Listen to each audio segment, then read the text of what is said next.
Protestat e studentëve shqiptar në Maqedoninë e Veriut po rikthejnë në vëmendje një debat e hershëm mbi të drejtat gjuhësore dhe përfaqësimin dinjitoz. Në 18 maj, para Urës së Gurit në Shkup, studentët do të zhvillojnë protestën e radhës duke kërkuar të drejtën për të dhënë provime në gjuhën shqipe, një kërkesë që prej 2 vitesh mbetet pa një zgjidhje. Organizimi ka bashkuar student nga Kumanova, Tetova, Struga dhe Shkupi, ndërsa çështja ka marrë tashmë dhe një dimension politik në një kohë kur shqiptarët janë pjesë e bashkëqeverisjes në vend. Për të folur më shumë mbi protestën, kërkesat dhe mesazhin që shqiptarët duan të përcjellin në lidhje direkte, është Ylli Rustemi, student, por dhe një nga organizatorët e protestës. Ylli, përshëndes.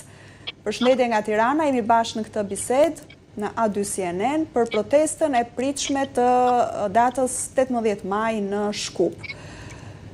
Cila është... Përshëndetje, faleminderit shumë për ftesën. Kauza është e njëjtë. Ju kërkoni që provimi i jurisprudencës në degën e drejtësisë të jepet edhe në gjuhën shqipe, apo jo? Patjetër. Edhe një ju faleminderit për ftesën dhe mundësinë që të jem këtu së bashku me ju. Ne si studentë të fakulteteve juridike kemi marrë iniciativë që para 2 viteve dhe kemi përkrahur të njëjtën për mbajtjen e provimit të jurisprudencës edhe në gjuhën shqipe. Mirë po ne si shqiptar jemi ndjerë të diskriminuar dhe këtu nuk respektohet as ligji as kushtetuta e shtetit, e pavarësisht asaj që ne si shqiptar në Republikën e Maqedonisë së Veriut jemi shtet formues dhe autokton. Iniciativa është nisur që para 2 viteve, duke marrë çdo herë radhazi përgjigje negative. Edhe tani që kemi bërë kërkesën e fundit, morëm përgjigje negative nga ministri. Filkos u detyruam të dalim në protestë, organizohemi për të kërkuar të drejtat tona, të cilat janë të garantuara me kushtetutë dhe me ligj. Ministri i drejtësisë na refuzoi, e realizuan protestën e po organizojmë edhe protestën e dytë, ku do të kemi besojmë një numër masiv, duke filluar nga Likova e Gjernosruk, dhe ne si shqiptar këtu besojmë që do të sidomos pozita shqiptare që janë aktualisht në pushtet, na ka premtuar nga takimet të cilat i kemi mbajtur me ta, na kanë premtuar se ky problemi jon do të marrë një zgjidhje sa më të shpejt dhe shpresoj që do të jetë ashtu. Duke u bazuar se ky nuk është problem i sotshëm, i tanishëm, aktual apo para 2 vitesh, është një problem i cili ka zgjatur me dekada me radhë.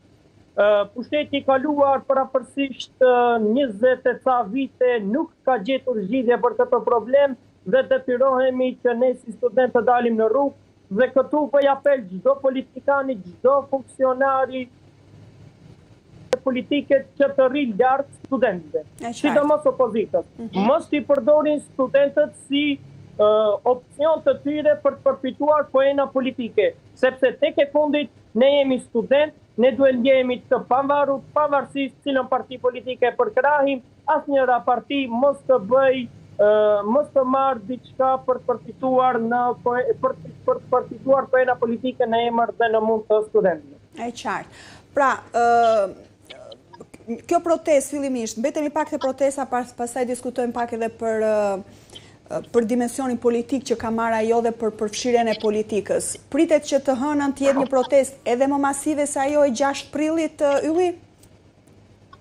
Po, sepse në protestën e 6 prillit neve kishim si protestë paqësore për të pasur se sa studentët do na përkrahin, duke u bazuar në atë se kemi pasur një numër të madh studentësh, forume rinore dhe çdo gjë tjetër, çdo aktivitet, çdo shoqati jo qeveritare që na ka përkrahur.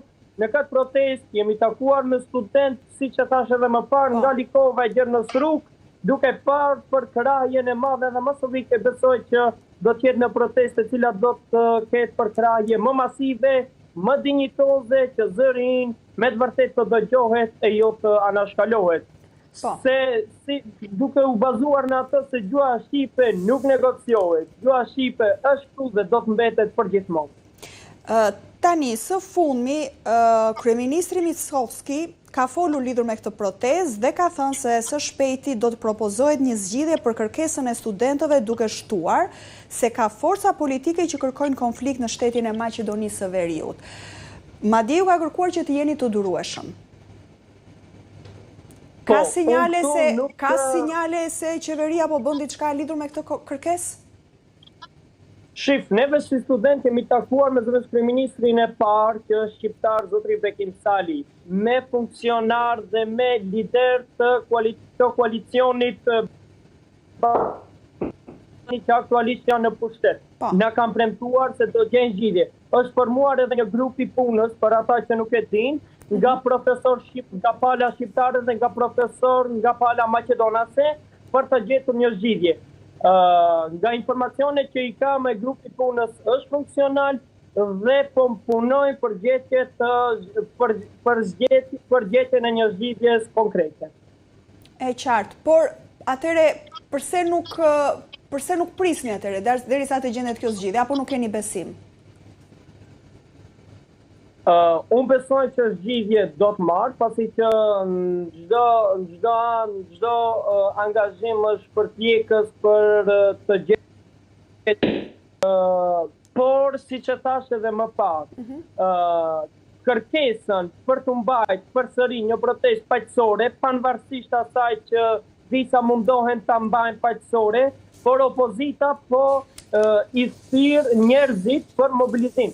Është komplet e rrugës që ata të na përkrajnë dhe çdo person, çdo organizatë civile, çdo shoqatë qeveritare, çdo njeri, çdo student, çdo aktivist të na përkrajnë. Mirë po, të mos marrë për masa politike. Sa jemi ne aty, nuk do ta lejojmë që kjo protestë të marrë instancat të tjera. E me sa duket e ka marrë, sepse politika ka reaguar edhe në protestën e fundit. Por, diçka, për kë e ka fjalën Mickovski kur thotë që ka forca që kërkojnë konflikt në shtetin e Maqedonisë së Veriut?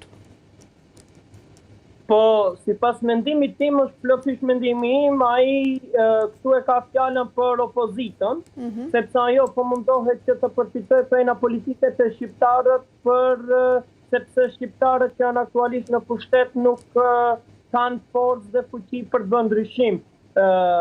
Duhet të potencoj edhe këtë, se po të ishte një problem që do zgjidhej brenda natës, se nuk e bën ata për 22 vite, për mundohen që në emër të studentëve të përfitojnë politikisht. Për këtë besoj që e ka fjalën e qartë. Po gjithsesi, për te politikës, partitë shqiptare që janë në pushtet, aq forcë kanë, sepse aq numra kanë në qeverinë e Kristian Mickovskit, megjithatë, nëse do të kishte vullnet, mund të bëjë diçka lidhur me këto kërkesa?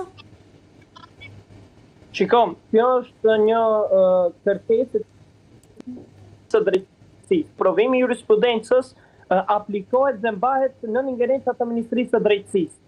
Dhe këtu është plotësisht vullnet i ministrit Pilkov, i cili vjen nga një parti që quhet Znam, është një parti themi që nuk i përkëra interesat e shqiptarëve. Mirë po, nga instanca më të larta, si që është kryeministri dhe kryeministri i parë dhe oponent të partive politike shqiptare që janë aktualisht në pushtet, po mundohen që të gjejnë një zgjidhje konkrete. E qartë, por deri më tani, me çfarë argumenti nuk plotësohet kjo kërkesë juaja, Ylli, nga ana e qeverisë? Si argumenton ajo? Ministri Pilkov përgjigjen e ka dhënë se po mbahet për nxitje urrëtie, përgjigje që se provimi profesional duhet të jepet në gjuhën maqedonase, pavarësisht asaj se gjuha maqedonase duhet dihet në institucionet e shtetit. Mirë po, ne si student shqiptar, provimet, ligjëratat i mbajmë në gjuhën shqipe, kolokviumet i mbajmë në gjuhën shqipe, provimet i mbajmë në gjuhën shqipe, çdo gjë e mbajmë në gjuhën shqipe, në fund provimi i cili t'i hap gjitha dyert në lëmin e drejtësisë apo të juridikut, na mundësohet të jepet vetëm në gjuhë maqedonase. Tu ministri duhet të bazohet në ligjin për përdorimin e gjuhës, ku thotë se gjuhë zyrtare në Maqedoni është gjuha maqedonase dhe ndjehem shumë i prekur këtu ku potencohet pjesa e 20%-shit, ku besoj që me ndryshime të kushtetuese do të largohet tërësisht ai term dhe besoj që më nuk do të kemi probleme për përdorimin e gjuhës shqipe. Po, tani, kryeministri Mickovski ka thënë se lidhur me këtë kërkesë do të merret edhe opinioni Komisionit Venecias, apo jo? Kështu që ky draft pune në zgjidhjen që po prisni që të jepet, do të jetë pas opinionit Komisionit të Venecias? Sipas mendimit tim, as nuk ka dhe sipas mendimit në këtë lëmi, as që nuk ka logjik që pse të shkojnë në Komisionin Venecian. Thënë thjesht të respektohet ligji për përdorimin e gjuhës, të ketë vullnet ministri dhe ta realizoj zgjidhjen e problemit. Por po pritet opinioni Komisionit Venecias? Nuk e di tash qeveria nëse ka dërguar deri te Komisioni Venecian ndonjë kërkesë, mirë po sipas mendimit tim nuk e parashot të rrugës ajo. Komisioni Venecias mund të jetë vetëm një fjalë boshe, cila vetëm t'ju thot studentëve që ne po punojmë, ajo mund të zgjatë minimum 6 muaje më shumë, deri 8 marë përgjigje. Se do me thënë vetëm se ty generata mund të kalojnë ta japin provimin të aplikojnë për në gjuhë maqedonase. Besoj që vetëm mund të jetë kjo për zhvatje të procesit. Ylli, për te argumenteve politike që jep qeveria, për te saj, është ky mohimi i të drejtave themelore të shqiptarëve në Republikën e Maqedonisë së Veriut dhe është ky qëllimi kryesor i mohimit të refuzimit të kësaj kërkese? Plotësisht po. Duke u bazuar se siç e thash edhe më parë, është problemi i cili tangon 2 dekada, 20 vite më shumë, dhe me thënë shqiptarët gjithmonë në shtetin tonë ndjehen të diskriminuar. Por çfarë është me rëndësi këtu? Dua ta potencoj se në protestën e parë që e kemi mbajtur nuk kam pa asnjë policë, asnjë forcë speciale policore të jenë të maskuar, si të torturojnë studentat e kështu me radhë siç ka ndodhur më herët, montuar në për protestat të cilat kanë kërkuar zbardhje të protestave që kanë qenë të montuara politikisht, shqiptarët janë zhvatur rrugëve të qytetit të Shkupit. Këtu unë ndjehem shumë i lumtur që protesta është mbajtur pa asnjë incident të vetëm. Mirë, bëre thirrje pak më herët që kjo është një protestë e studentëve dhe politika nuk duhet ta shfrytëzojë atë. As partisë shqiptare, as ato që janë në pushtet dhe as ato që janë në opozitë. Por, gjithsesi, faktori shqiptar, sa e keni mbështetjen e faktorit shqiptar? Të gjithë faktorit shqiptar, sa po ju mbështesin përveç faktit që disa prej tyre mund ta shfrytëzojnë dhe politikisht? Përveç atyre që shfrytëzojnë politikisht për përfituar poena politike, na përkëra, sidomos pozita që na kanë pentuar se do gjejnë zgjidhje. Kërkojmë edhe nga Tirana zyrtare, edhe nga Prishtina zyrtare që të na përkrahin plotësisht të respektojnë nenin 8 të kushtetutës shqiptare edhe shteti shqiptar, ta ngrej zërin pak më fuqishëm, që ne të drejtat tona t'i fitojmë dhe mos të na mohojnë të njëjtat dhe mos të konkretisht çfarë mund të bëjë Prishtina dhe Tirana zyrtare Ylli në këto kushte? Çfarë mund të bëjnë?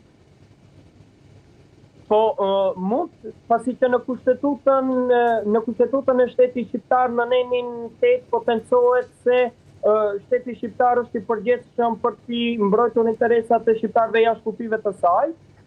Dhe me thënë, këtë rast ata duhet ta ngrenë zërin më fuqishëm, sepse ne si shqiptar këtu jemi të shtetformues.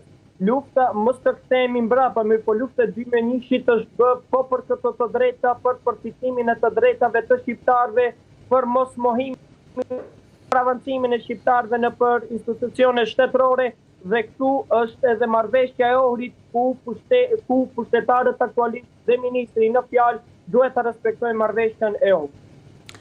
Mirë, kjo është një kauzë shqiptarëve, studentëve shqiptar, por si është reagimi, si është qasja e studentëve Maqedonas ndaj kësaj kërkese? Si e shohin ata?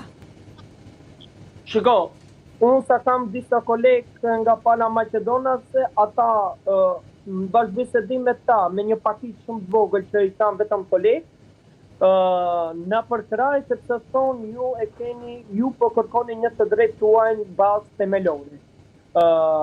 Mirë po, kërkesa është shumë e mirë sepse avokati i popullit në Maqedoninë të Veriut ka bërë një kërkesë që mbajtja e provimit të studentës të bëhet me kërkesë për të mbajtur në gjuhën shqipe apo në gjuhën maqedonase, që kemi i hapur. Për shkak se ne si shqiptar, që studiojmë në për universitete shqiptare, të mbaj provimin në gjuhën shqipe. Dërsa kemi student shqiptar që studiojnë vetëm në gjuhën maqedonase, nuk në gjuhën shqipe, sepse terminologjinë e njohin vetëm në gjuhën maqedonase. Do të thonë, mbajtja e provimit bëhet me kërkesë që studentët vetë të kërkojnë duan të mbajnë në gjuhën shqipe apo duan të mbajnë në gjuhën maqedonase.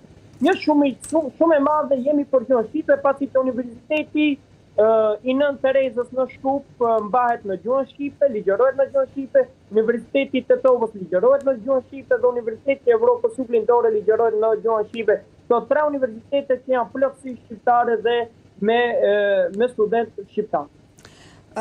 Tani pas kësaj proteste të radhës, një protestë e cila parashikoj të jetë masive, sa shpreson Ylli që kërkesa juaj do të zgjidhet sa më shpejt, pra që grupi punës që tashmë po punon për një zgjidhje të avancoj dhe ta përshpejtoj atë? Besoj se grupi punës që është formuar në qeveri, në bashkëpunim me opozita shqiptare me palën maqedonase të punojnë intensivisht që, dhe me thonë, që të punojnë intensivisht që të gjenë zgjidhje të problemit, që të marrë që ne si student të marrë një përgjigje pozitive sa më shpejt që të mundur, sepse nuk e shoh të rrugës që studentët shqiptarë në këtë vit që jemi akoma të dalim rrugës për t'i kërkuar të drejtat tona themelore bazë.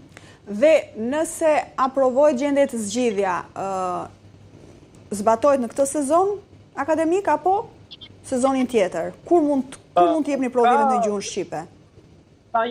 Sa jam informuar unë, ka dy data ku mund të bëhet aplikimi për mbajtjen e provimit të gjuhës shqipe. Nëse aprovohet, tani nuk besoj që mund ta japim tani më njëherë, sepse ka një proces i cili do të shkojë deri tek përktimi i pyetjeve, i literaturës, i gjithë asaj procesi për të mbajtur provimin në gjuhën shqipe, besoj që do të marrë kohë. Për atë jemi ne duke luftuar që studentët sa më shpejt ta kenë të mundur që provimi të jepet në gjuhën shqipe, mos të ketë zhvatje të këtij procesi. Edhe diçka, Ylli, reagimi ose si e shohin mbështetja që japin edhe pedagogët shqiptar lidhur me këtë kërkesë, por edhe ata maqedonas? Unë fokusin e kam pasur tek profesorët shqiptar apo pedagogët shqiptar, ata na përkrahin plotësisht dhe duke patur parasysh se në protestë ka patur edhe profesor nga 3 universitete shqiptare dhe më gjërë, që kanë qenë bashkë me ne, prezent me ne dhe na ka përkrahur në këtë iniciativë. Dhe kërkesa kur është bë me, dhe me thënë, na kanë korrigjuar, na kanë orientuar edhe profesor shqiptar, pasi që si student ta kemi më qartë se çfarë kërkojmë dhe çfarë na kërkohet. E qartë. Mirë, Ylli, unë të falenderoj. Shumë suksese në kauzën tuaj dhe shpresojmë që sa më shpejt të vi zgjidhja. Faleminderit që ishit në aty. Faleminderit shumë edhe nga juaj dhe nga çdo media shqiptare që na përcjellni nga ande. Faleminderit.